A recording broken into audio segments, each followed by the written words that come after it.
Seja muito bem-vindo ao podcast O Código do Matrimônio, onde eu, Lucas Scudeler, te ajudo a conquistar a felicidade nos relacionamentos. Vamos então ao nosso episódio de hoje. Como sair de uma crise? Esse é o tema do episódio de hoje no podcast O Código do Matrimônio. Eu sou o Lucas Scudeler, mentor de relacionamentos, e eu vou te ensinar hoje como faz para a gente sair de uma crise no relacionamento e reconstruir uma relação conjugal.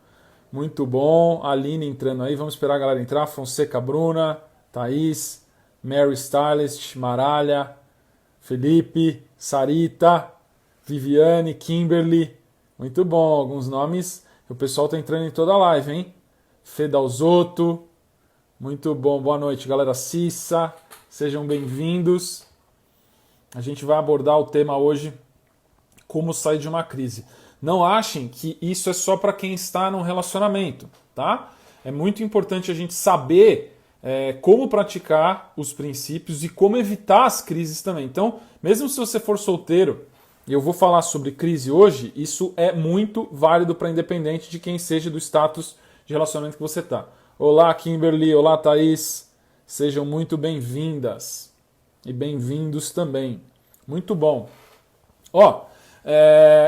Para a gente começar a live de hoje, eu queria falar sobre o que as pessoas fazem para entrar em crises, tá? E tem 3 pontos principais que as pessoas praticam de maneira instintiva. Esse é o ponto principal. As pessoas seguem o instinto demais, tá? Então é uma prática instintiva, 3 na verdade, que fazem com que elas caem em crises, tá? A primeira é a gente criar expectativas do relacionamento ser algo diferente do que é. Isso é a prática da corrupção do diálogo, que é uma ganância, tá? Então, na hora que a gente cria expectativas do relacionamento ser algo diferente do que é, eu não lido com os fatos que estão acontecendo no momento. Eu não lido com o que está acontecendo, com a realidade. Eu fico com aquela fantasia na minha cabeça que eu falo as histórias com E, tá? E me distancio da solução.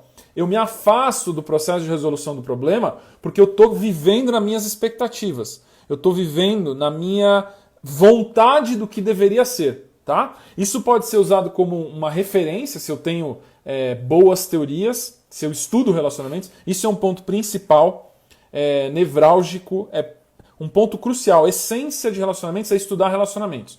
Se eu tenho uma base teórica e já uma certa prática coerente, eu posso ter essa referência na minha cabeça. Mas não adianta eu criar uma expectativa, porque a criação da expectativa gera sofrimento. Tá? Expectativa é sinônimo de sofrimento. Isso é muito importante a gente entender em relacionamentos. Na vida, mas em relacionamentos especificamente. Tá? Então, o primeiro passo que faz as pessoas entrarem em crises é ficar criando expectativa do relacionamento ser diferente do que ele é e não aceitar o relacionamento do jeito que ele é no momento presente. Esse é o primeiro. Tá? O segundo ponto, e esse é muito destrutivo e cria as crises, é mentir e omitir pequenas e grandes coisas do parceiro. Tá? Por quê? Primeiro porque a mentira é uma corrupção de um princípio da verdade. Tá? Segunda coisa, porque não existem pequenas e grandes coisas. Todas as coisas são relevantes, principalmente você tem que se perguntar, se o parceiro gostaria de saber isso que eu estou falando, eu tenho o dever, eu tenho o compromisso de compartilhar isso com o meu parceiro ou com a minha parceira de vida. Tá? Então o segundo ponto é a gente mentir ou omitir pequenas ou grandes coisas do parceiro. Mas Lucas, eu preciso falar tudo? Não tudo, mas especialmente aquilo que é relevante. O que o parceiro gostaria de saber, você está contando? Né? Por exemplo, tem algumas pessoas que podem receber um flerte na rua de uma outra pessoa. Se isso é uma coisa que não afeta em nada a sua intenção, tá? E vai só chatear o seu parceiro ou sua parceira, você não necessariamente precisa falar. Mas se o seu parceiro ou parceira perguntar, você fala, tá? Porque você está falando a verdade, ou a realidade do que está acontecendo com você. Você quer que o seu parceiro entenda. Quando às vezes eu estou na rua em determinados ambientes, eu recebo flerte de algumas pessoas. Eu não sou recíproco, eu não devolvo aquilo, né? Eu não mostro a reciprocidade com a pessoa que está flertando comigo, mas às vezes eu recebo. E mesmo que isso aborreça o seu parceiro, se o seu parceiro te pergunta, você deve falar. Estou falando parceiro no genérico, pode ser tanto homem quanto mulher, tá? O terceiro ponto, que é uma prática de corrupção que faz as pessoas entrarem em crises, e eu vou recapitular, tá? Então fiquem tranquilos, é usar de violência. E a violência, muitas pessoas acham que é só violência física, mas na verdade a violência emocional também se caracteriza como violência. Pode ser impaciência, pode ser intolerância, pode ser grosseria, falta de gentileza. A falta da suavidade no falar com o parceiro caracteriza já o uso da violência. Muitas vezes a gente está tranquilo e a gente responde alguma coisa de maneira um pouquinho mais grosseira, de maneira mais áspera. O nosso parceiro, ele quer suavidade da nossa parte. Mesmo que aquele assunto não seja relevante, ou a pessoa esteja errando no ritmo ou no timing. É importante conversar sobre esses pontos e nunca trabalhar com grosseria e violência. O mais comum é a violência verbal, né? Quando a gente responde uma coisa dando uma patada, ou a gente é violento emocionalmente, por exemplo, usando de uma emoção que a gente está sentindo muito fortemente para forçar a outra pessoa a fazer uma coisa que ela não quer. É muito importante um relacionamento de sucesso a gente dar a liberdade para outra pessoa ser quem ela é, sentir as emoções que ela está sentindo e respeitar essas emoções. Tá? Então, recapitulando, quais são as 3 atitudes que fazem os casais ou pessoas entrarem em crise de relacionamento? O primeiro é criar a expectativa do relacionamento ser algo diferente do que é. Porque daí eu vivo na minha cabeça, eu vivo nas minhas emoções e sentimentos e não vejo os fatos, eu não sei o que eu tenho que aceitar porque eu não estou me relacionando. Então, criação de expectativas não é relacionamento, tá? É um tipo de egoísmo, de autocentramento. O segundo ponto, a atitude que corrompe o relacionamento e coloca as pessoas em crise, é mentir e omitir pequenas e grandes coisas. Primeiro, porque mentir e omitir é uma grande corrupção de relacionamento, tá? Um princípio principal é a verdade, e quando eu minto, eu tô ausente da prática desse princípio, tá? E porque não existe pequenas e grandes coisas. Tudo é relevante se a outra pessoa disser que é. Tá? Então, quando a gente esconde ou altera a realidade de algumas coisas, pequenas ou grandes, independente, isso faz o casal tender a entrar em crise. Tá? E o último é usar de violência, tanto emocional, verbal ou física no relacionar. Por quê? Violência é eu querer forçar a minha realidade, forçar a minha visão de relacionamento sobre o meu parceiro, sobre a minha parceira. Tá? Quando eu falar parceiro, saiba que eu estou falando no genérico, não é masculino. Se eu não complementar, tá? Então, na hora que eu forço o meu parceiro a fazer algo que eu não quero, que ele não quer, isso é uma violência. Eu não estou respeitando a realidade dele, não estou praticando diálogo. O que faz o outro fazer o que eu quero é diálogo. É abrir mão de estar certo, entender a visão do outro, e esse diálogo nutre a visão dos dois, tá? Aí uma coisa que às vezes me perguntam bastante também, quando eu explico alguns conceitos, mas Lucas, todo mundo passa por crise ou tem algumas pessoas que nunca passam por crise? Eu posso dizer para vocês com certa tranquilidade que sim, a maioria das pessoas passa por crise. Não existe casal perfeito. Tira da sua cabeça a ideia de príncipe e princesa, né? De felizes para sempre. Aquele feliz para sempre é muito diálogo, é muita interação, é muito compartilhamento, é muita construção em conjunto, co-construção. Os dois têm que mostrar qual é a visão que eles têm da vida e dialogar e respeitar o ponto de vista do parceiro ou da parceira para que coisas virtuosas, edificantes, verdadeiras, sejam verdadeiramente construídas, tá? Então, é uma grande mentira achar que tem gente que encaixa perfeitamente, é alma gêmea e nunca mais vai ter problema em relacionamento, porque isso é um mito, na verdade. Isso é uma coisa criada na nossa cabeça por Hollywood, porque eles sempre terminam o filme naquele momento e viveram felizes para sempre. Ou o livro, viveram felizes para sempre. Mas esse viveram felizes para sempre é muito diálogo, é muita parceria, é muita vulnerabilidade, é a abertura do que você é para o seu parceiro ou para a parceira. E eles constroem juntos as soluções. Tá? Então, todo mundo passa por crise e quem soluciona os problemas é porque dialoga, respeita, é verdadeiro e autêntico. Tá? Então, vamos desmistificar isso de que as pessoas não passam por crise, porque todo mundo passa por crise, tá? Um outro ponto que eu quero falar assim é por que sair de crises ajuda a alcançar felicidade? Às vezes pode ser um pouco óbvio, pode ser óbvio, se eu não tenho crise, meu relacionamento está feliz. Mas eu quero que fique muito claro qual é o benefício da gente não ter crise nos relacionamentos, tá? O primeiro é que a gente mantém a nossa felicidade alta, pois a gente fica mais presente e consciente no relacionar. Quando você entende o que está acontecendo na sua vida de relacionamento, você consegue agir, não reagir, agir de maneira mais coerente. O seu parceiro consegue entender você melhor também. Quanto mais serenidade a gente tem, mais coerentes são as nossas reações. E as nossas reações não são na essência reações. Reações é quando eu recebo um estímulo e eu reajo, tá? Eu estou condicionado a esse estímulo que eu recebi. Agir com consciência significa que eu recebo um estímulo, seja agradável ou desagradável, e eu escolho a minha resposta. Eu escolho a maneira como eu vou reagir, tá? Isso acontece quando a gente faz um processo meditativo na nossa vida e a gente observa, a gente fica consciente do presente. Quanto mais consciente a gente está do momento presente, mais a gente não reage e a gente age com consciência. Isso é extremamente importante em relacionamento. Principalmente quando a gente convive com uma pessoa que sabe apertar os nossos botões que tira a gente do sério. Tá? Então, eu recomendo para todos o processo meditativo ou de oração. As duas atividades são muito poderosas para trazer consciência no relacionamento. E tem situações quando a gente não está se sentindo feliz, a gente está se sentindo reativo, está inconsciente, está com emoções negativas. O que eu faço, Lucas, nesse momento? Você precisa orar. Você precisa se conectar com algo maior do que você, entregar sua vida para esse algo maior, para a resposta vir. A resposta que você precisa para se relacionar com o seu parceiro ou com a sua parceira vai vir a você. Tá? Se você quiser ter as respostas, quiser estar certo, quiser fazer do seu jeito, vai dar problema, vai dar crise, vai vir violência, porque o querer estar certo é uma ganância. Eu estou apegado na minha visão de resposta. Eu querer impor ou fazer o outro mudar é uma violência. Eu estou praticando a violência com o meu parceiro. Isso faz a pessoa, a mulher, ou ficar mais furiosa ou o homem se afastar no seu casulo. Então a violência não funciona.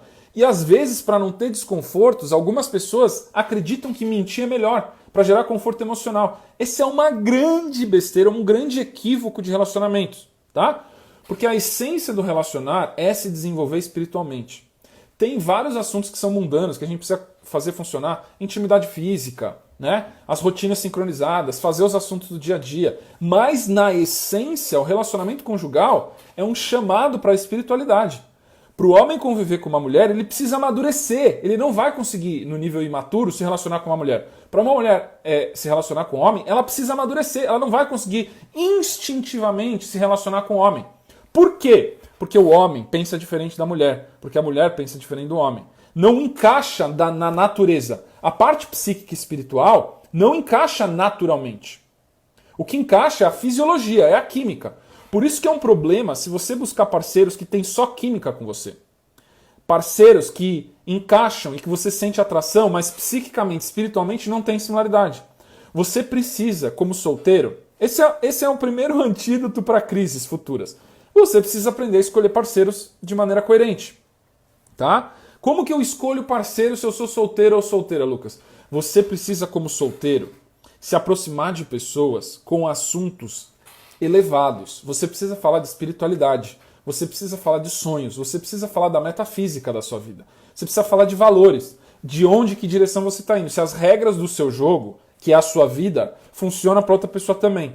Porque se acontecer similaridade, compatibilidade no nível espiritual, vai ter também no nível psíquico e também vai ter no nível físico, se você tiver atração. Agora, a maioria das pessoas, elas se conectam com parceiros que é só o físico compatível, é a parte química. Aí, dá bebê, reproduz. Mas não tem similaridade psíquica nem espiritual. Então é um erro você se aproximar por sedução. Anotem isso que eu estou falando. Não usem sedução para conhecer outros solteiros. Use conversas de valor, diálogos de valor. As pessoas me perguntam, o que é diálogo de valor? Diálogo de valor é quando você fala das coisas que têm valor na vida, das coisas que são importantes para você. Se você não fala disso quando você conhece a pessoa, esse tipo de assunto pode demorar décadas para aparecer, se aparecer. Aí vai ficar falando de frequência sexual, de intensidade do sexo, de posição sexual. Isso tudo é reflexo de pessoas que são compatíveis espiritualmente e psicicamente. Não só pessoas que têm compatibilidade física. E aí o que acontece se a pessoa só tiver compatibilidade física? Manda passear, não vale a pena. Você vai gastar, tem pouco tempo na sua vida para você encontrar um parceiro e dar certo num matrimônio. Né? Eu falo matrimônio porque aqui até o podcast chama o Código do Matrimônio. Mas você precisa criar essa intenção antes. Mesmo que você não esteja com uma pessoa de valor hoje, você precisa criar a intenção de encontrar, tá? Eu vejo muitas mulheres, às vezes alunas minhas, com medo de falar pro cara que quer namorar, né? O homem com medo de falar namoro porque a mulher se entrega com muita velocidade, fica muito disponível. Precisa falar sobre isso. Você pode falar, eu estou buscando uma pessoa especial para um relacionamento sério, não sei se é você ainda, por isso que eu estou conversando sobre todas essas coisas. Na hora que a gente abre para o diálogo, a gente mantém a nossa felicidade alta porque a gente fica presente e consciente no relacionamento. Então um dos segredos é ficar presente e consciente no relacionar. Principalmente no começo. Principalmente no começo. Porque no começo é quando você não conhece a pessoa. Então você precisa dar os seus valores. Você precisa compartilhar o que é mais importante para você. De primeira. Para daí você saber se você deixa aquela pessoa entrar na sua vida ou não. Se você coloca uma distância ou não.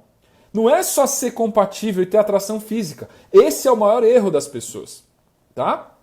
Então, o primeiro ponto que vale a pena a gente aprender como sair de crise é porque a gente mantém a nossa felicidade alta, a gente sabe como manter a nossa felicidade, tá? E a gente fica presente e consciente. O relacionamento conjugal se torna uma prática meditativa, uma prática de evolução espiritual, tá? E a segunda, e esse é um dos pontos, uma das vantagens mais poderosas, tá? Principalmente para as pessoas que têm uma certa aversão com a espiritualidade ou que tiveram alguma história não positiva com alguma religião, que é aprender a suprimir o nosso instinto para desenvolver virtude. E no relacionamento conjugal monogâmico, você precisa aprender a controlar o seu instinto, tanto o feminino quanto o masculino, tá? E qual a diferença dos instintos? O masculino é promíscuo e individualista, tá?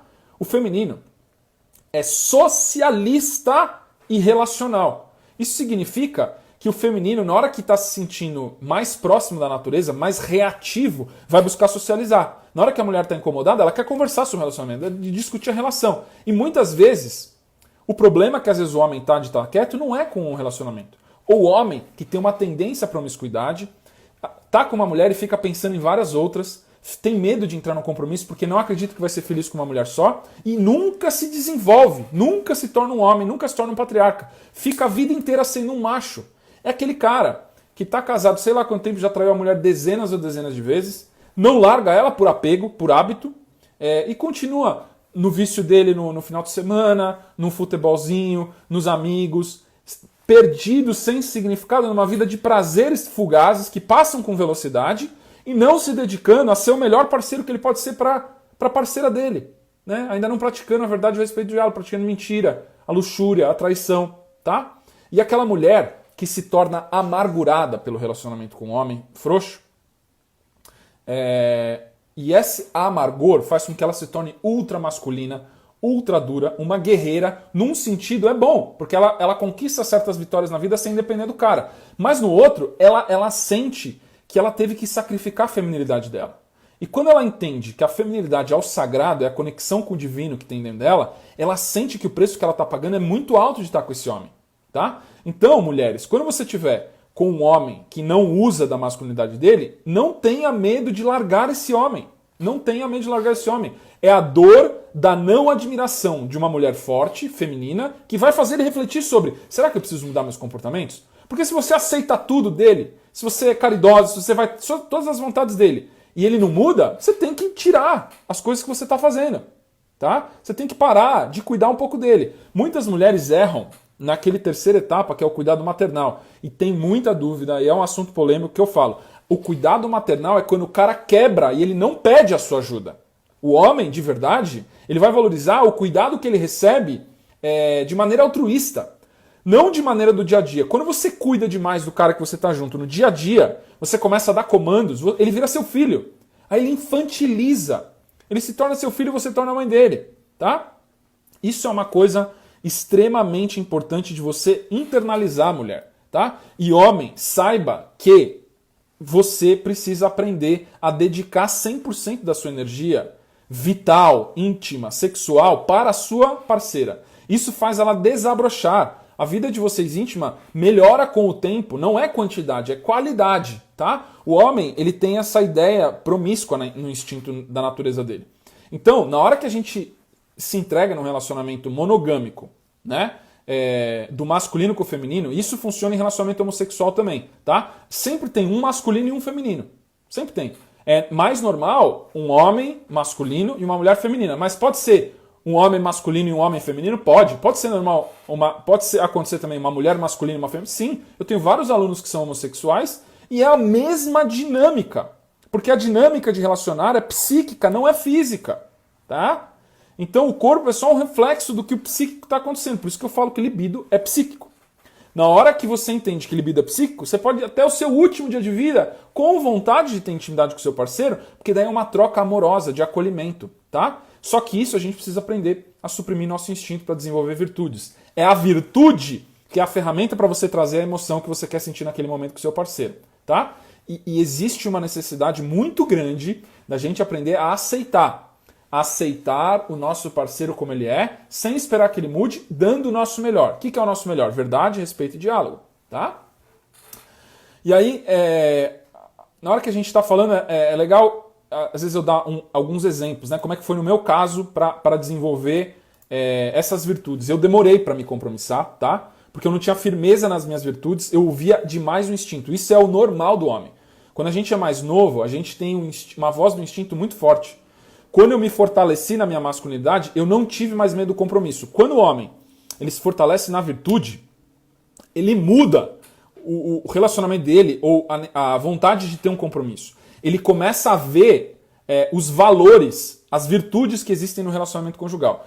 Todos os meus alunos, homens também, eu estou dando meu exemplo, né? Mas todos os meus alunos homens passaram pela mesma coisa. Na hora que eles se aprofundam em virtudes espirituais que são eternas, que não passam, capacidade de amar, de ser compassivo, de suportar a dor, né? De equanimidade, de não entrar em emoções, em ondas emocionais com muita fé. A fé ela tem que estar focada no que é mais elevado, não naquilo que é passageiro.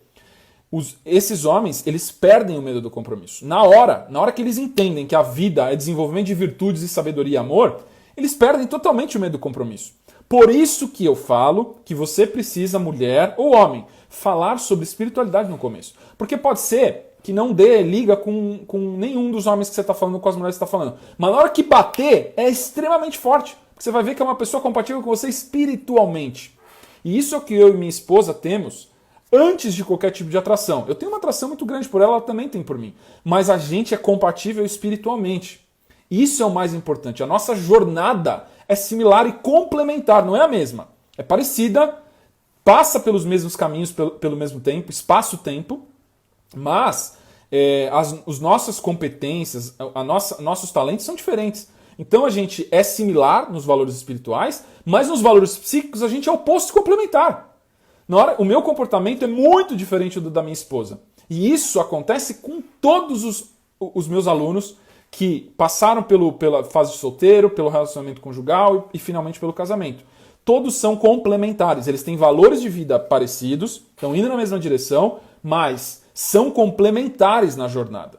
Você que é um parceiro, que seja complementar a você, não que tenha os mesmos talentos.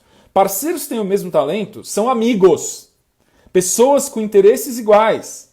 Parceria conjugal, romântica, é oposto, tá? Isso é muito importante. 20% dos comportamentos, não estamos falando de valores são iguais, tá? Mas comportamentos, 20% são iguais, e aí é o ponto onde você vai ser amigo do seu marido ou da sua esposa. Isso é muito importante, porque quando a gente é amigo do nosso parceiro, do nosso cônjuge, a gente não desrespeita ultimamente o outro. Mesmo que a gente esteja achando que o outro está falando uma abobrinha, não concorda com nada, mas o amigo dentro de você impede que você desrespeite ou pratique a violência. Amizade é isso.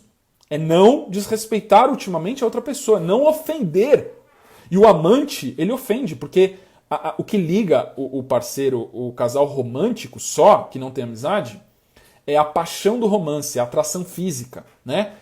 Sentir que o outro te dá mais do que você dá, ou que você tem valor naquele relacionamento. Na hora que você perde aquilo que você tem expectativa de ter, você ataca o outro veementemente. O amigo dentro de você, se você é amigo da sua esposa ou você é amigo do seu marido, você nunca ataca o outro com ofensa.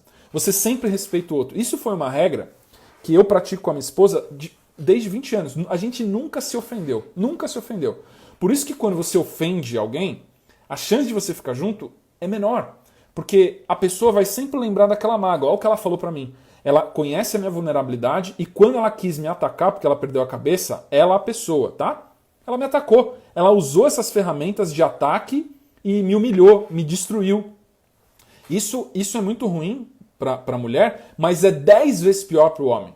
O homem ele não suporta ser humilhado pela esposa, porque o que ele busca é o oposto, é ser admirado, tá? Então, na hora que a gente entende que quanto mais a gente pratica a amizade dentro do relacionamento, mais o relacionamento se torna sustentável, maravilhoso, tá? Muito bom. O David falou aqui, segunda live que assisto, conhecimento valioso. Seja muito bem-vindo, te espero ver muito mais lives. A Ive, queridíssima, essa amizade é que faz o casamento durar e passar por todos os problemas. É exatamente isso. E quanto mais longevo é o casamento e a parceria, maior é a amizade. Você vai ser melhor amigo do seu cônjuge. Você vai ser melhor amigo da sua esposa. Melhor amigo do seu marido. Minha esposa é minha melhor amiga. Eu conto tudo pra ela. Ela me ajuda em tudo que for possível. Eu ajudo ela em tudo que for possível. A gente é super amigo.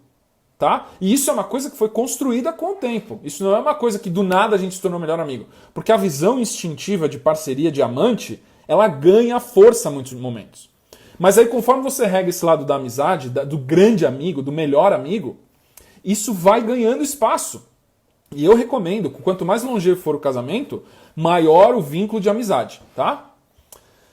Um relacionamento duradouro pode se iniciar com amizade? Claro que pode, desde que também tenha o lado do amante, né? Precisa ter aquela polaridade, aquela tensão, onde vocês são diferentes e sente uma atração física forte, tem que ter química. Se não tiver química, vai ser continuamente amigo, tá? Edivana está perguntando aqui, excelente, poderia falar mais com uma mulher mais masculina, pode ajudar o parceiro a ficar mais masculino? Ó, a minha recomendação é que para você ensinar ele a ficar masculino, você fique feminina e não masculina, tá? Não entre na energia masculina para querer ensiná-lo, tá? Entre na energia masculina para resolver um problema e saia rapidamente.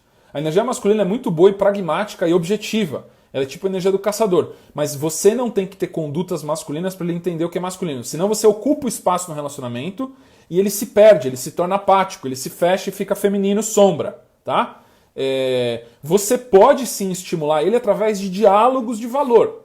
Você falar que admira ele quando ele faz determinada atitude, que você sente atração por ele quando ele faz determinada coisa. Esses diálogos, quando você dá as dicas para ele do que você sente atração, do que você admira como mulher, estimula ele a ter esses comportamentos, tá bom? Então, eu não recomendo você entrar muito no masculino, exceto se é uma coisa muito natural e que é muito suave e você traz uma dose de feminilidade junto. Isso é a matriarca, tá? A matriarca, ela usa o masculino sem perder a feminilidade. Como que a matriarca faz isso? Ela aumenta o feminino nela. Ela consegue canalizar uma energia feminina ainda maior, mais luminosa, e aí ela consegue usar pontualmente o masculino. O patriarca é a mesma coisa. Ele consegue aumentar a masculinidade dele e usar o feminino nas doses que ele quer, tá? O risco disso é a polaridade se inverter e você ficar super masculina. O patriarca também, ele pode ter a polaridade invertida e ficar super feminino inconscientemente, sem ele querer ou sem ela querer, tá? Live show, conteúdo nobre e edificante. Muito bom. Gratidão, Mara. Super verdade. Essa amizade ganha muita força. Quanto mais longevo a parceria, maior a amizade. Essa é a recomendação que eu tenho. Muitos casamentos antigos ficam desgastados porque eles não constroem amizade. Eles acham que o casamento, o casal vai ter 50 anos, 55, 60, 70. Ele acha que vai ter a mesma dinâmica de quando eles tinham 25. Não é assim.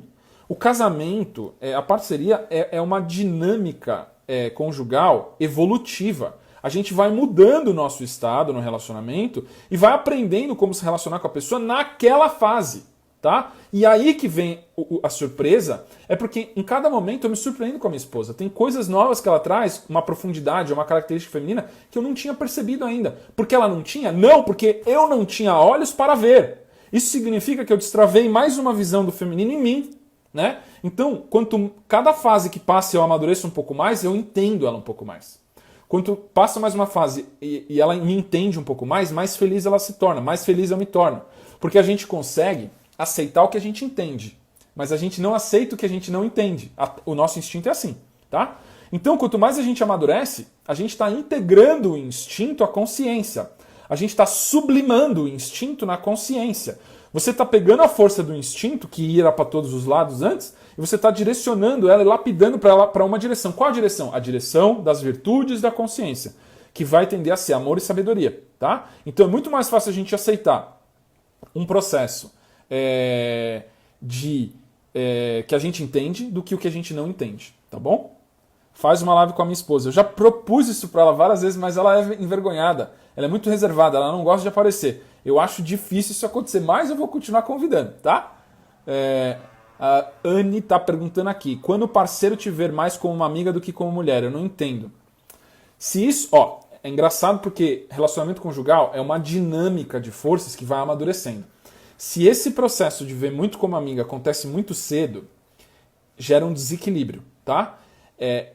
Essa amizade, ela tem que se apoiar em eventos reais de parceria, onde um ajudou o outro e essa ajuda foi autêntica, foi verdadeira, tá? Mas a parte do parceiro, do conjugal, do amante, não pode desligar. Se você desligar, vocês viram casais que não têm intimidade, nem tem um momento de conexão na intimidade física, tá? Então, a amizade precisa acontecer, a confiança precisa acontecer, porque o amigo confia 100%, mas o amante não pode desligar.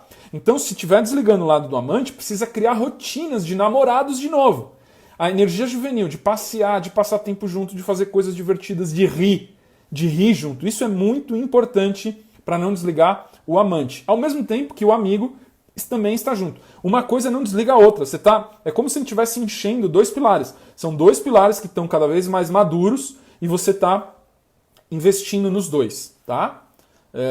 Tem me ajudado bastante, Edna. Gratidão, Edna. Muito bom. É um sonho ter um relacionamento assim, aprendendo muito. Muito bom, maravilhoso, David. Vários homens aqui na live também, hein?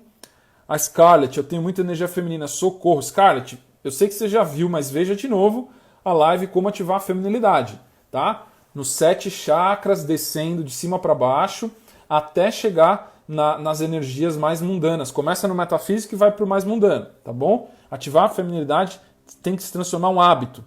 Provavelmente se acostumou a ver a vida mais masculina, porque a nossa sociedade foca muito no mundo externo. E o mundo externo é muito masculino. O mundo interno é feminino. É o feminino que dá a nossa conexão com Deus. Eu preciso estar receptivo, eu preciso estar feminino para me conectar com Deus. A mulher consegue isso ficando feminina. Ela se sente abençoada, a vida dela parece que flui. O homem precisa trabalhar para controlar a ânima. Ele só consegue se conectar com Deus quando ele desenvolve intimidade com o feminino dentro dele. E o homem normalmente desenvolve a conexão com o feminino quando ele aprende com mulheres amorosas com quem ele convive e respeita. Se ele não respeita o feminino, ele não sabe como conectar com Deus. Por isso que é tão comum as mulheres trazerem espiritualidade para dentro da família, do relacionamento. Porque o homem não se interessa. Ele não vê resultado. Ele fala, por que eu me conectar com Deus? O que é Deus? Onde está Deus? O que eu tenho que fazer? Isso é uma balela. É muito mais comum homens agnósticos, ateus, distantes de Deus, do que mulheres. Tá? A Viviane está perguntando aqui, quando a mulher não tem com quem contar, precisa resolver tudo, pagar as contas, cuidar da mãe, ela fica na energia masculina? Fica 100%. Não tem problema porque é uma necessidade. O grande segredo é aprender a usar o masculino para alcançar resultado, mas permitir que um outro masculino, um homem, entre na sua vida. Você não precisa de um homem, mas você pode querer. Esse é o pensamento que cura essa conduta. Tá? Você pode usar o masculino no seu dia a dia, mas a sua regeneração vem quando você foca no seu feminino sagrado. Então é muito importante ter momentos de descanso, onde você foca em Deus e foca em você. Tá? Cuidar de você é o que ativa a feminilidade. Autocuidado, rotina sagrada e rotina de autocuidado. Aí, quanto mais você se regenera na sua feminilidade, mais você pode ativar o masculino com menos desgaste. Isso que é importante. Quando inverte a polaridade, existe um desgaste. O homem fica desgastado quando fica feminino e a mulher fica desgastada quando fica masculina. Para isso, você precisa praticar a tua polaridade da consciência com consciência. É exatamente isso que define se você está regenerando ou não. O homem, quando escolhe ser masculino e aceita ser masculino, ele regenera na masculinidade, ele ganha energia, ele ganha vitalidade. A mulher, quando escolhe ser feminina, ela pode ser masculina, mas ela escolhe ser feminina, ela ganha vitalidade, ela se regenera nesse sagrado feminino que tem uma atração extrema. Todas as coisas fluem em direção ao yin feminino. Né? A energia feminina que atrai o resultado sem esforço. É poderosíssimo. e tem muitas mulheres que acham que não, tá? Lucas, como eu saber em qual energia estou e como me colocar na energia correta? Tem esse conteúdo no seu feed? Tem o conteúdo no feed e tem um episódio no podcast chamado Como Reativar a Sua Feminilidade. Recomendo para você entender como você sai do masculino e ativa o feminino, tá? Basicamente, você precisa primeiro ficar consciente do masculino em você, tá? Quando você fica consciente que você está masculina, o que é masculino? É caça, é ir atrás, é tomar iniciativa, é buscar respostas, né? É querer estar certa. Isso é masculino. Ele se desequilibra com facilidade, tá? Quando você fica consciente de que você está masculina, você está no estado da matriarca. A matriarca é a mulher consciente da sua masculinidade. Nesse momento você já está feminina. Só você ficar consciente do seu masculino, você já fica feminina, tá? Porque é o feminino que está olhando o masculino se manifestando. Aí você ganhou controle, você ganhou direcionamento, você ganhou poder de escolha sobre o masculino. Aí você precisa escolher agora atividades que trazem o feminino seu para cima, né? Que trazem o masculino novamente, deixam o masculino inconsciente e trazem o feminino para o consciente. Quando você escolhe rotinas sagradas de conexão com Deus e rotinas de autocuidado, você ativa a sua feminilidade, basicamente. Mas veja lá o podcast onde eu explico isso com bastante detalhe. A Gi está falando aqui, me conectar com o sagrado, praticar meditação me ajudou a equilibrar minhas energias. Graças às dicas, Lucas. Gratidão, Gi. Fico muito feliz disso. Isso é universal. A meditação, a oração, a conexão com Deus, a gente não é maior que Deus. Se a gente quer colocar uma energia masculina com Deus, a gente perde, a gente fica egoísta. Quando a gente se rende, a gente abre mão do nosso ego, a gente recebe Deus. Esse receber é feminino. É isso que eu quero das mulheres, principalmente das seguidoras e das alunas, que pratiquem no dia a dia. Pratique a recepção do divino em você, que aí fica fácil você cuidar de você. A meditação e a oração são duas práticas tradicionais de conexão com o sagrado, tá? Acho que até respondi a sua pergunta aqui, Thaís. Como uma mulher pode se conectar ao sagrado? Meditação, oração, yoga, tá? Oração de agradecimento, não é oração de pedir coisa, é oração de agradecer. Quanto mais você ora agradecendo a sua vida, a maneira como as coisas estão acontecendo, e você entrega o controle, você entrega o resultado, você foca só no processo, mais feminina você fica, tá? Então, a oração de agradecimento diária é extremamente poderosa para a ativação da feminilidade. A meditação é feminina por essência. Meditação é aceitar o momento presente do jeito que ele é, focar na sua respiração. Então até existe um equilíbrio do masculino com o feminino. Quando você medita, você ativa o feminino e vem uma energia masculina muito forte. Meditação é isso, você precisa de força de vontade, tá? Então você está equilibrando as duas coisas, você está ativando um masculino com um feminino maior ainda. Então a meditação, na minha opinião, é uma das atividades que mais educa o feminino e o masculino ao mesmo tempo, tá? Por mais lives como essa, maravilhoso, toda terça e quinta às 8 horas, Giane. Muito bom, muito bom. Lucas, é possível uma mulher ter energia predominante masculina e também ter feminina? Sim. Tipo, me acho muito masculina, mas quero um patriarca. Mesmo fazendo os seus ensinamentos, é difícil não ter essa energia masculina. Sim, a matriarca é exatamente uma mulher ultra feminina que canaliza muita energia masculina também. Então, é sim muito possível de fazer isso. Se você quer usar mais energia masculina, você tem que ativar sua feminilidade ainda mais. É uma mulher maior, é uma mulher mais madura que consegue canalizar a energia masculina sem se perder, tá? Então, quanto mais você dominar a energia feminina na sua consciência, mais você amadurece, maior o seu nível de consciência. Para quem quiser estudar os níveis de consciência, eu recomendo o livro que eu falei na live passada, Poder versus Força, do Dr. David Hawkins. É um antigo psiquiatra, já faleceu em 2012, mas ele explica os níveis de consciência. A mulher amadurece quando ela canaliza a energia feminina. E aí, quanto mais feminina ela é, as pessoas acham, você é feminina, então eu perdi o masculino. Não! Quanto mais feminina você for, mais você consegue canalizar a energia masculina. E mais capacidade de realização você tem no mundo. E quanto mais energia masculina você canaliza, mais você consegue entender um homem que é maduro. A matriarca, ela tem a visão do patriarca. Ela vê os homens que são patriarcas. Intuitivamente. Sem ela conhecer o cara ainda. Ela sabe que cara que é patriarca e qual que não é. Qual que é imaturo. Qual que é macho, qual que é homem e qual que tá a polaridade invertida. É óbvio para o matriarca quem é isso. É óbvio para o patriarca também. Quando o homem se torna um patriarca, ele consegue ver, porque é uma visão espiritual. Você consegue ver, sentir, intuir qual é uma mulher com uma maturidade muito menor. Ou uma mulher que é uma matriarca, tá? a gente consegue ver o nosso nível de maturidade e todos os níveis inferiores também, tá bom? Muito bom. E isso toda terça e quinta às 8 horas. Vamos continuar aqui então. Ó. O que eu estava falando sobre os meus alunos, todos os meus alunos que praticaram esses princípios, isso demora, tá? Pode demorar semanas, meses ou anos, depende da sua resistência. Quanto mais resistente você for com entender a sua energia que é natural e praticar os princípios, verdade, respeito, diálogo em relacionamento, e você tem que ter as oportunidades também, né? Mais rápido você aceita a realidade do gênero oposto, o homem aceita a mulher aceita o homem, e mais rápido você se torna um patriarca ou uma matriarca. Lucas, qual o mais rápido que você já viu uma pessoa se transformar num patriarca ou uma matriarca? Eu estou criando uma pergunta, mas uma pergunta difícil até para mim também. Eu acho que... Quanto tempo é possível? Eu acho que 1 ano. Em 1 ano, de uma pessoa dedicada na espiritualidade, é possível você se transformar num patriarca ou matriarca, independente do nível que você está. Claro que quanto mais imaturo a gente é, mais demorado pode ser, não que é, pode ser. Eu já vi pessoas em menos tempo, mas eu acho que essa é uma boa média, uma expectativa. Eu vou me dedicar nesse ano para estudar relacionamentos e me tornar um patriarca ou uma matriarca. Esse é um tempo muito bom para você iniciar a jornada e dar o primeiro passo no patriarcado e no matriarcado. Tá? E aí começou uma jornada de amadurecimento, do amor para o amor incondicional, né? Para o amor incondicional para tudo e todos. Quanto mais a gente aprofunda nisso, mais a gente entende o princípio Yang e Yin, o masculino e o feminino. Isso fica natural, tá? Aí tem algumas pessoas que chegam e falam assim, mas eu não consigo, eu estou sempre em crise e eu não consigo mudar o meu parceiro e sair dessa crise. Mesmo assim, dá pra gente ser feliz em relacionamento? E eu falo que sim, por 2 motivos principais.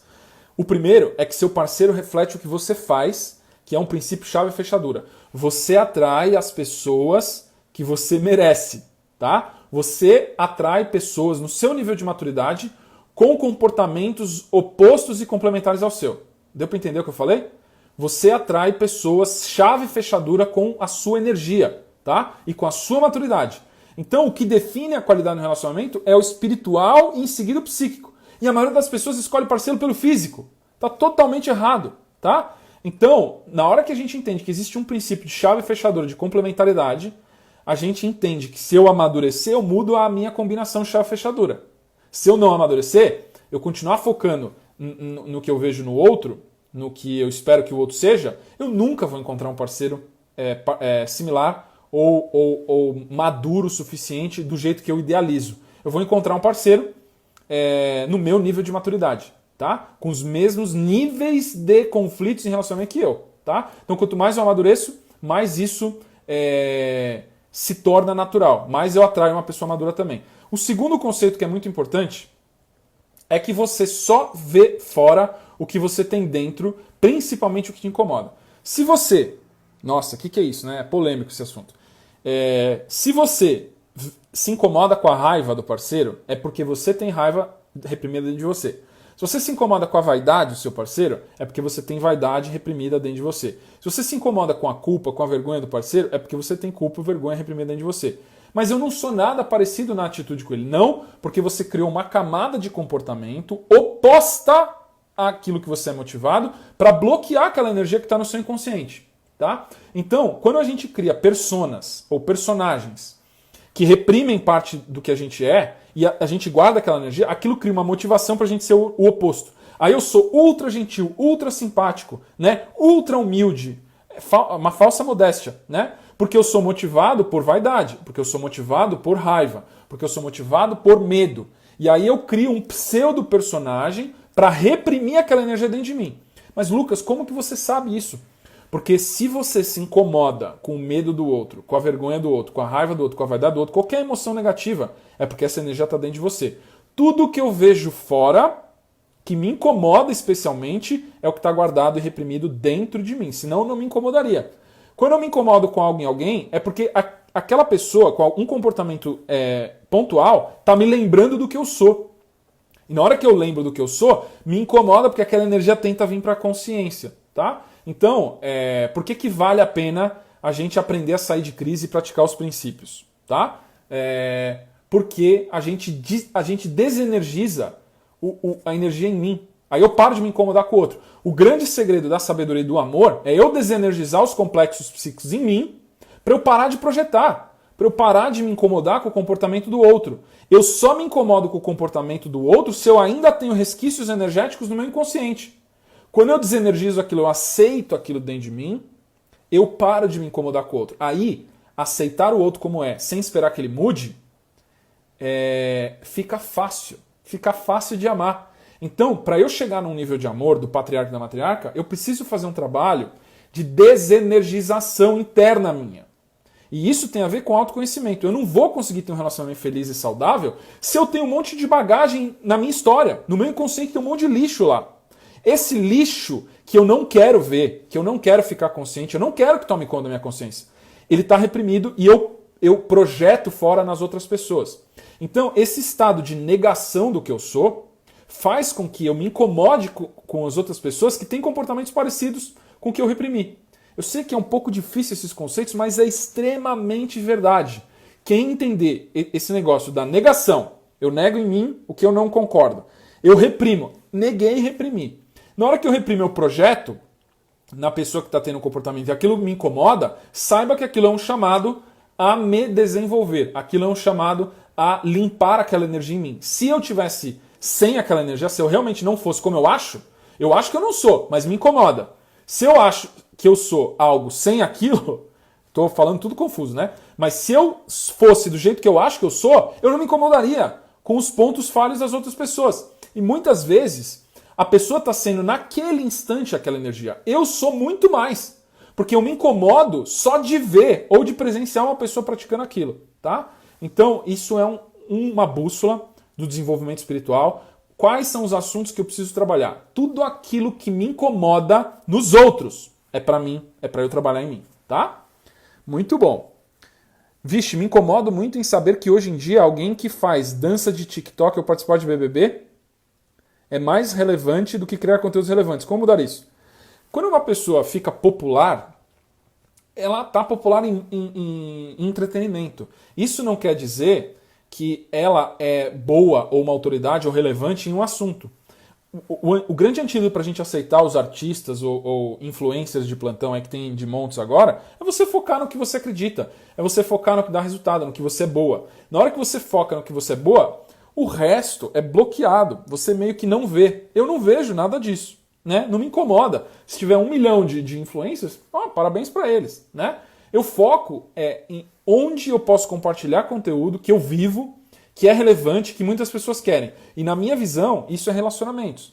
Se tiverem mais pessoas amorosas em relacionamentos, eu acredito de verdade que o Brasil, quiçá o mundo, pode mudar. Um mundo mais amoroso, um mundo mais harmonioso, um mundo que tem menos divórcios, que tem mais pessoas felizes em relacionamentos, é um mundo muito mais próspero. É um mundo com famílias muito mais prósperas. É um mundo que, ao meu ver, está realmente evoluindo, tá? Então, a minha recomendação é não prestar atenção no que os outros estão fazendo. Legal? Muito bom.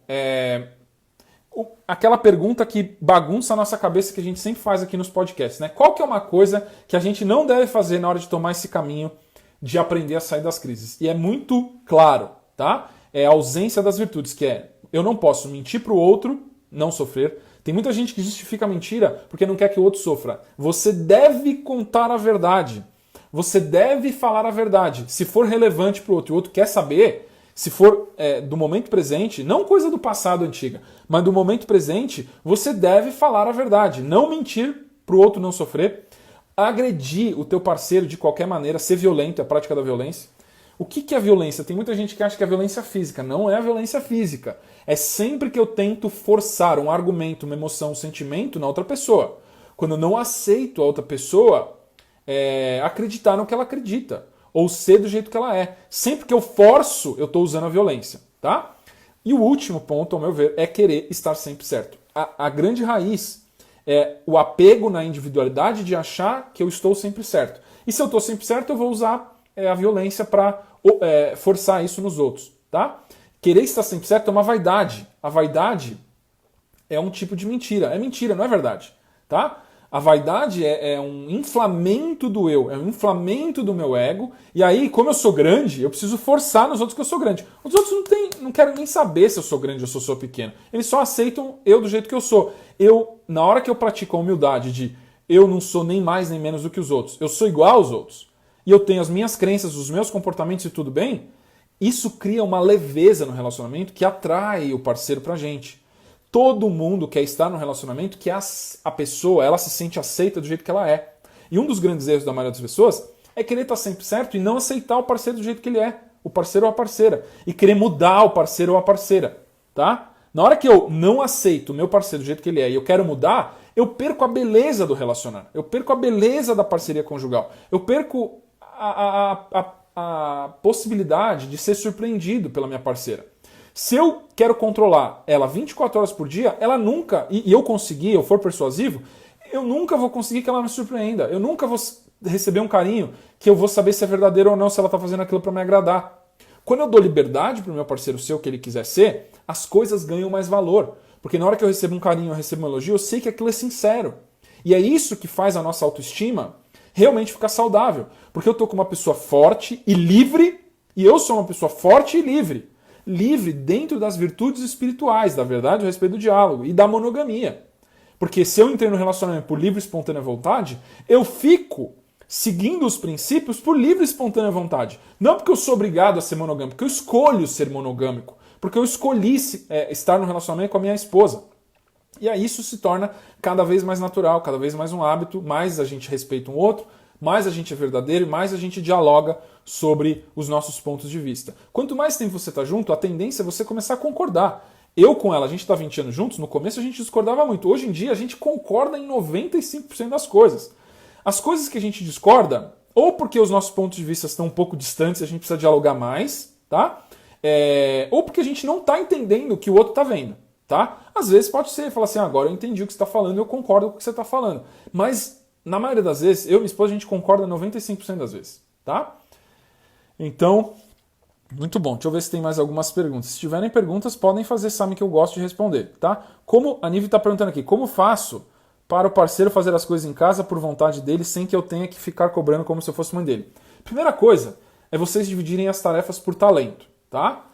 A segunda coisa é você não dar comandos. Você mostra isso.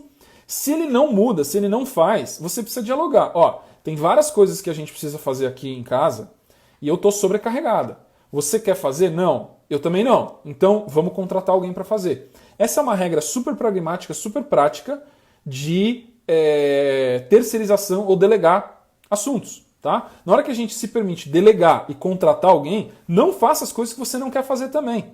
Tá? Ou as coisas que você não é bom em fazer. Tá? Precisa conversar com o seu parceiro para que ele pegue as coisas que ele é bom, e você faça as coisas que você é boa, e se vocês têm condições, contrata uma terceira pessoa que é boa naquilo e vocês não focam nisso. Essa é uma regra até de finanças que eu vou falar para vocês que combina com o relacionamento. Por quê? Porque quando a gente foca em algo que não gera um retorno satisfatório pra gente, ou é algo que vale menos na nossa visão, tá? Não é nem do parceiro, é a nossa visão, de que aquilo não deve ser feito, a gente vai fazer a contragosto. Se eu tenho condição de pagar uma pessoa que é boa e que faz aquilo, por que eu vou dedicar o meu tempo para fazer uma coisa que eu não gosto, que eu não sou bom e que não me dá um retorno para me trazer uma satisfação e criar um hábito? Eu preciso da motivação para fazer todo dia para aquilo se tornar um hábito. Tá? Então, na hora que eu não quero fazer algo, eu não sou bom e eu tenho condição para contratar alguém, faça a economia girar, contrate uma pessoa que é boa em fazer aquilo que você não quer fazer. Tá? E você também não se sacrifica para fazer coisas para vocês dois que você não gosta. Faça só as coisas que você é boa e que você gosta, e aí você vai sentir que tem menos débitos. Não fica criando uma planilha de débitos e créditos na sua cabeça. Essa é uma maneira de gerar muito conflito e muita crise no relacionamento. A gente ficar criando uma planilha de débitos e créditos na nossa cabeça. Eu fiz isso para ele, ele tinha que fazer isso para mim. Né? Ele fez isso, agora eu tenho que fazer aquilo. Ele saiu um dia, agora eu posso sair com as minhas amigas também. Isso não funciona. A minha esposa sai muito mais com as amigas do que eu. Por quê? Porque a personalidade dela é mais extrovertida, mais social com as amigas. Eu não gosto muito de sair, então eu não saio. Mas isso não cria um débito. Eu tenho 72 vezes que eu posso sair porque ela saiu e eu não saí. Isso não existe. Os amigos dela são meus amigos, são pessoas que eu confio. Na hora que ela quer sair com as amigas delas, eu conheço as pessoas, são pessoas que eu confio. Tudo bem. tá? Ela sabe que na hora que eu quiser tirar um domingo ou um sábado para ficar estudando e não falar com ninguém, eu posso. Porque é uma liberdade que a gente tem no nosso relacionamento. Se a gente não tiver nenhum compromisso, nenhum dever, eu vou fazer esse pedido e falar, hoje eu quero ficar quieto, estudando, ou fazendo alguma coisa pro meu prazer ou pro meu descanso. Tudo bem? Ah, tudo bem, não tem problema. Então, o relacionamento se torna saudável de duas pessoas livres que estão trilhando a mesma direção. Outra pergunta aqui de um homem. Como lidar com as diferenças de preferências e hábitos e criar uma rotina juntos sem atrito? Verdade, respeito e diálogo. Não existe caminho exceto o diálogo. Precisa criar o contexto para vocês dialogarem, tá? E vocês exporem o ponto de vista de cada um e ouvir o ponto de vista do outro. Lembrando que diálogo é 20% falar, 80% ouvir. E é um exercício de ouvir com atenção, tá? Precisa falar desses pontos de sincronia da rotina, porque casais que ficam juntos a vida toda, eles tendem a sincronizar as rotinas. Alguns no começo dão certo de sincronizado. O cara vai dormir 3 da manhã, ela vai dormir às 10, e aí eles se acordam e eles se vêm na janta, né? Mas a tendência é isso não funcionar no longo prazo, por causa de atritos mínimos. Então precisa conversar sobre isso. O que dá para você fazer para sincronizar mais nesse ponto? O que dá mais para eu fazer? E na grande maioria das vezes, o ideal é você falar dos sacrifícios que você vai fazer, as mudanças que você vai fazer. Aí a outra pessoa se sente cativada e impulsionada a mudar também, porque vê as mudanças acontecendo em você. Isso é uma reciprocidade. Quando a gente faz uma mudança primeiro em nós e depois abre para um diálogo, você já vai com uma autoridade para a conversa com o seu parceiro, com a sua parceira, muito maior do que se você for pedir coisas sem estar mudando nada. Então uma recomendação que eu daria é mude primeiro em você para depois você ir conversar com o seu parceiro o que você quer pedir da pessoa, tá? Tem um livro da Marshall Rosenberg que chama Comunicação Não Violenta. É maravilhoso. São 4 pilares da comunicação não violenta. É a observação, é um estado de consciência e de presença, onde eu observo o que está acontecendo sem julgar, sem julgamento, suspendo o julgamento, suspendo o meu ego, fico só ali presente, tá? O segundo ponto é eu sentir o que o outro está sentindo.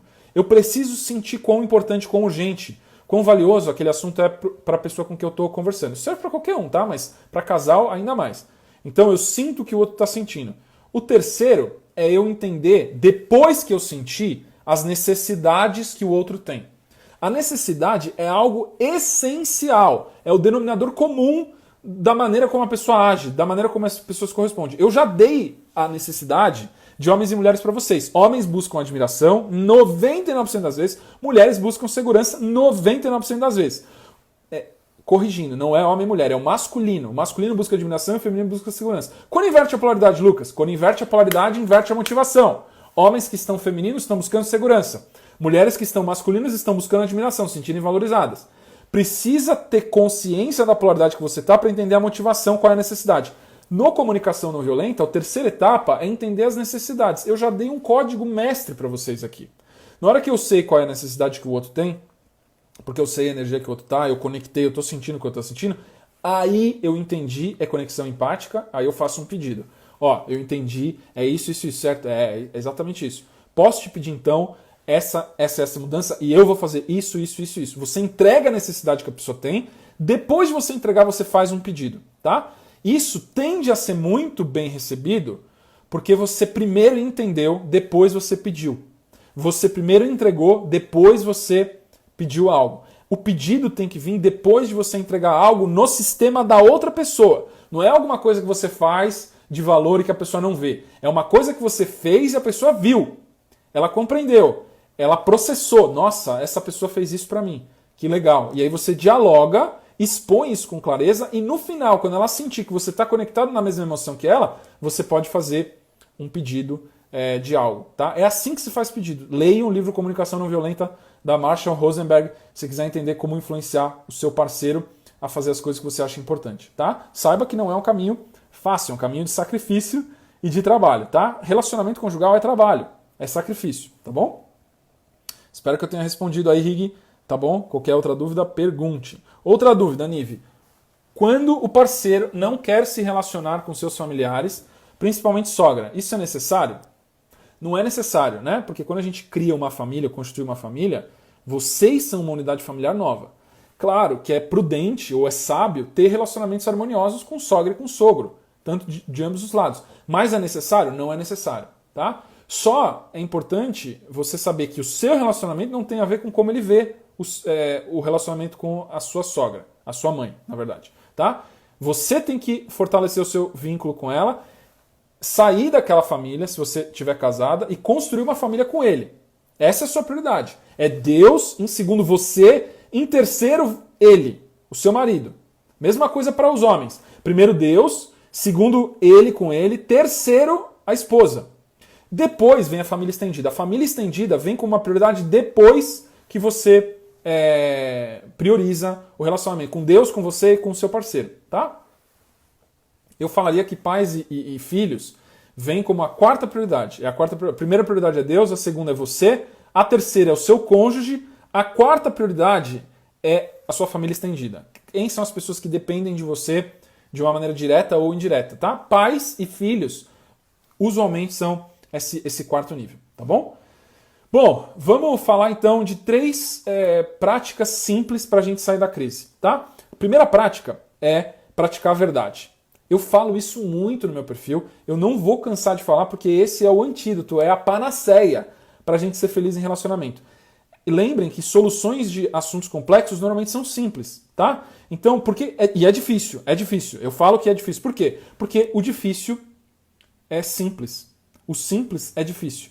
Quanto mais simples mais difícil o nosso sistema tem de praticar. Então, esses 3 princípios são difíceis porque são simples, tá? Então, praticar a verdade, que é nunca mentir, porque a mentira são ilusões mentais, são labirintos que a gente cria na nossa mente, tá? São hipóteses construídas que distanciam ainda mais a pessoa de você. Quanto mais você mente, mais você omite, mais a pessoa sente que a energia não está certa. Quanto mais intuitiva for a pessoa, mais isso, tá? Hoje eu respondi uma seguidora falando: Lucas, eu tô sentindo intuitivamente que tem alguma coisa errada no relacionamento. Tem alguma coisa errada comigo?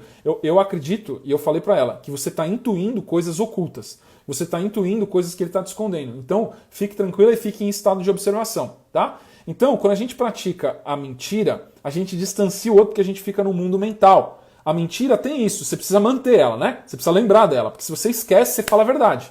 Então, quando a gente esquece, a gente está no estado de inocência, a gente fala a verdade. Por quê? Porque a verdade é o que é. A mentira é uma coisa construída, é uma hipótese, é uma fantasia. Então, quando a gente fica em verdade, a gente se conecta com mais facilidade com o outro. Não importa qual a pergunta que o parceiro está fazendo. Se você tiver em verdade, você vai responder de bate-pronto. Muitas vezes você não precisa nem pensar. Ou se você não tem resposta, você fala: não sei, né? Preciso pensar nesse assunto. Não desenvolvi uma opinião ainda clara sobre esse assunto, tá? E isso é uma coisa muito importante também. Evitem ter opiniões sobre tudo e todos. Não tenham, porque opinião tende a ser julgamento de valor. Julgamento de valor complica a sua vida. Te aproxima da mentira. Opiniões são mentiras. A questão é que dentro de um certo contexto, quando você fala, essa é minha opinião, eu posso não estar certo, aí ela se torna verdade. Mas quando você emite uma opinião que você emite com um tom de certeza, isso é uma mentira. Não é verdade. É verdade para você nesse espaço e nesse tempo. Tá? Quando você coloca a sua opinião como uma condicional, eu não sei se eu estou certo, tá? Mas o que eu acho que está acontecendo, me parece, talvez, seja isso, tá bom? Então, opinião é uma maneira da mentira entrar pela porta de trás na nossa vida. Tentem tirar... Todos os conselhos que eu dou estão todos interligados, tá? A mentira, o julgamento, a expectativa, tudo isso está interligado. São tipos de hipóteses mentais, fantasias para a gente sair do momento presente e ficar preso na nossa história, tá? Então, quanto mais você fica presente, menos julgamento, menos opinião, tá? Mais diálogo, abertura e verdade você vai praticar. O segundo ponto é praticar o respeito, tá? E o que é o respeito? Respeitar a sua visão da vida, que permite que você respeite a visão do outro. Quanto mais você respeita a sua visão e você está em paz com a sua visão, você está sereno com a sua visão, mais você consegue respeitar o ponto de vista do outro também, tá? E o que existe de discordância são potenciais de diálogo.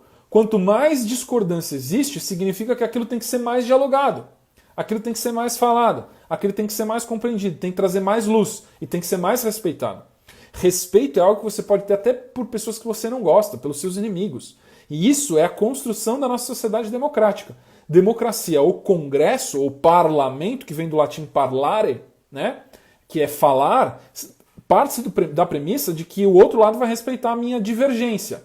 E a conversa, o confronto de divergências e de verdades, acredito que aquela é a verdade que o outro está falando, vai eventualmente chegar numa síntese, né? Um cede, o outro cede, um cede, o outro cede, um cede, o outro cede. Eventualmente a gente chega em uma síntese. Isso é a prática do respeito. O respeito não é pela visão do instinto, é pela visão da virtude. É pelo potencial. É por aquilo que serve a Deus, que serve o divino, que serve o sagrado, não o instinto. Muitas pessoas têm convicções fortíssimas sobre o instinto. Porque o instinto a gente sente ferver dentro da gente, a gente sente as emoções que servem ao instinto. E as pessoas defendem isso. Você não tem que defender o seu instinto, você tem que defender a visão do seu potencial, das suas virtudes, do seu sonho, daquilo que você vê que você quer alcançar, tá? No nível mais elevado. Isso traz uma autoridade, traz respeito. Aí você respeita essa sua visão, você vai conseguir respeitar a visão do outro também, tá? E a terceira é a prática do diálogo. Então a gente falou verdade, respeito, diálogo, a prática dos três.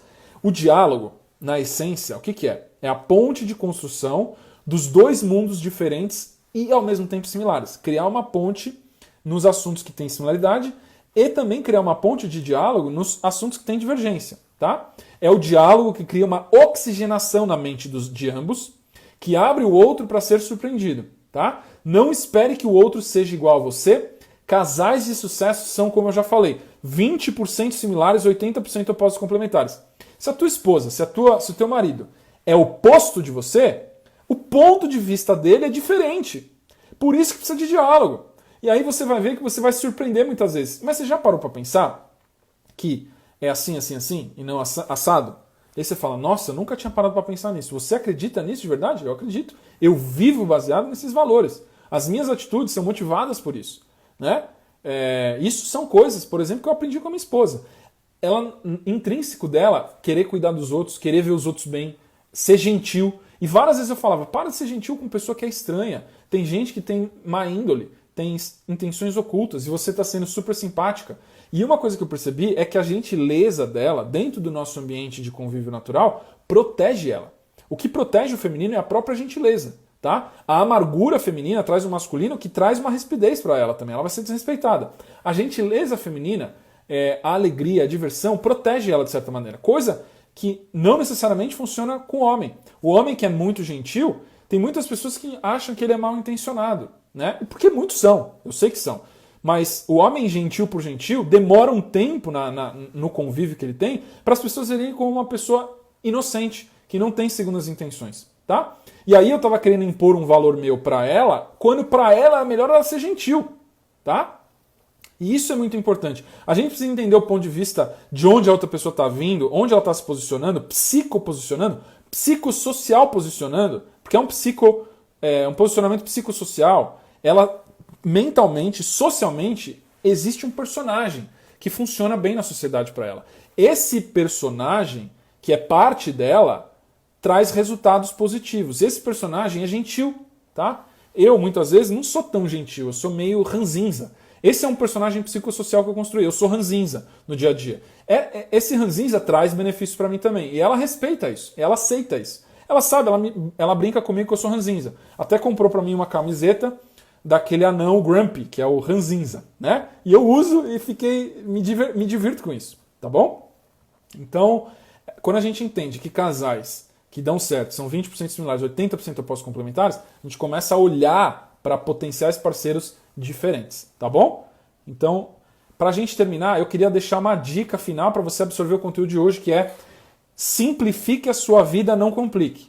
Deixe de querer mudar o outro para você e mude você para melhor, e isso muda quem combina com você. Na hora que você muda como você muda os parceiros que podem se conectar com você, tá? Quanto mais maduro você mais madura é a pessoa que pode se relacionar com você, tem que ser. Então, quanto mais a maturidade, maior o nível de maturidade da pessoa que é compatível com você nesse momento. A maneira mais eficiente, mais eficaz de encontrar um patriarca ou uma matriarca é você se tornar um patriarca ou uma matriarca. Porque daí só um patriarca ou uma matriarca combina com você, tá? Então, foquem em simplificar a vida de vocês, em praticar os princípios e autodesenvolvimento. Estudar relacionamentos e se aprofundar dentro dos princípios para que o nível de maturidade de vocês aumente, o nível de consciência de vocês aumente e você veja com clareza o que funciona. Aí, o que você vê, a sabedoria, é óbvio. É óbvio como o masculino é óbvio como o feminino é. E isso é belo, isso é harmonioso e é assim que tem que ser. A gente não tem que mudar nada, a gente só tem que entender como são as energias e como são as leis, tá? Pra gente finalizar, eu quero falar que em julho começa a semana Os Segredos dos Relacionamentos. Vai ser uma semana temática especial, com conteúdo super profundo sobre como mudar seus relacionamentos drasticamente de maneira permanente. Vai ser um workshop 100% online e gratuito para te ensinar como encontrar a felicidade dos relacionamentos, que é a promessa que eu faço para vocês todos os dias aqui, e até mesmo encontrar uma parceria madura que vai ser a partir do dia 5 de julho. O workshop é dia 8 de julho, tá? E a semana de aquecimento dos segredos dos relacionamentos começa no dia 5 de julho. Quem tiver interesse em fazer essa semana junto comigo, em fazer essa maratonazinha, e depois ver o workshop que eu vou passar vários segredos para fazer o relacionamento funcionar. E no final eu vou abrir a minha turma do Código do Matrimônio, a minha primeira turma do Código do Matrimônio. E você quer participar dessa primeira turma, onde vão ter todos os segredos lá disponíveis para você acessar. Quando você quiser, entra no meu perfil, clica no link, se inscreve para você participar. Eu vou ficar super feliz da gente fazer essa maratona junto. Legal? Esse foi mais um podcast Código do Matrimônio. Para quem quiser, quinta-feira, às 8 horas, de novo, mais uma live, um podcast, mais um episódio. Gratidão pela presença de vocês. Pratiquem o caminho do matriarcado e do patriarcado. A gente se vê quinta-feira. Fiquem com Deus. Beijo no coração de todos.